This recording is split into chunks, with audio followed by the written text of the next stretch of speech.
Бишкектин Арча Бешик конушундагы медреседе катталган уулануудан жабыркагандар саны 58-ге жетти. Республикалык клиникалык жугуштуу оорулар ооруканасынан билдиришкендей, жалпы 23 бейтап ооруканага жаткырылса, калгандарына амбулатордук жардам көрсөтүлгөн. Ушул тапта 14 бейтап дарыланууну улантууда. Биринчи бир 3-4 адам кайрылды. Эпидемиологиялык анамнезди чогултуп баштаганда ошол медреседе атайын жатак тартибинде ошол жерде билим алышкан медресенин окуучулары болуп чыгышты. Андан кийин эле анын артынан эртеси күнү түн ичинде ошо 18-ден баштап кечеги күнгө чейин улам кайрылып отуруп, ошол бүгүнкү күндө кайрылгандар бейтаптардын саны 58-ге жетти да. Бирок бүгүнкү күнгө караган сводкада 9 оорулуу жакшы канааттандырарлык абалда үйүнө чыгарылды. Ал эми калгандарынын акыбалы азыр стабилдешип, бирок стационардык жардам алууну улантып жатышат. Санитардык орган кызматы окуя болгон жерде жүргүзүлгөн текшерүүнүн натыйжасында окуу жайга санитардык талаптарды бузгандыгы үчүн жалпы суммасы 41 000 сомдук 3 протокол түзүлгөн. Учурда тамак аштан алынган анализдер лабораториялык текшерүүгө жөнөтүлгөн. Адистердин айтымында, тарбиялануучулар уулануу оливьеге окшош даярдалган салаттан болушу мүмкүндүгүн божомолдоп жатышат. Арча Бешиктин конушунда жайгашкан медресе болот экен.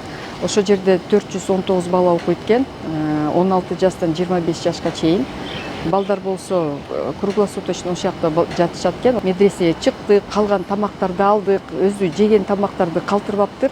Анан калган болгон тамактарды алып лабораторный изилдөөгө тапшырдык. Азыр алар болсо иште жүргүзүлүп жатат. Ботко жазаптыр, гречкадан калган тамактар чайынан экен. Анан ошол эле эмен оливье кошуптур да, майонез менен.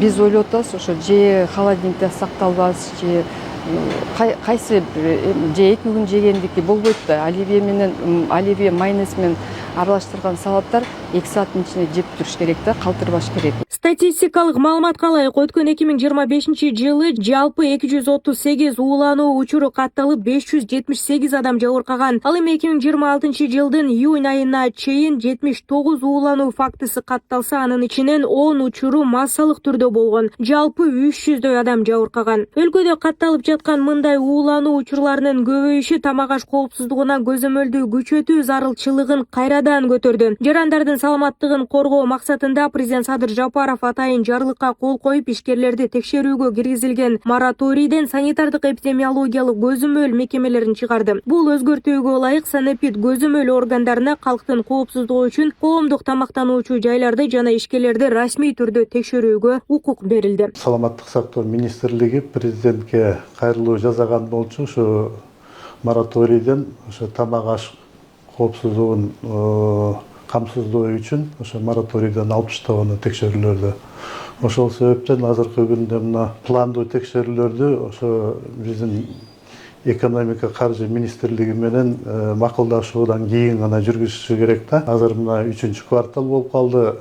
Только 4-кварталдан баштап уже план текшерүүлөр башталат да. Эске салсак, буга чейин 2026-жылдын аягына чейин ишкерлерди пландан тышкары текшерүүгө тыюу салынган болчу. Нурзада Сыдыкова, Кудайкалык Соморалиев, регион, Бишкек.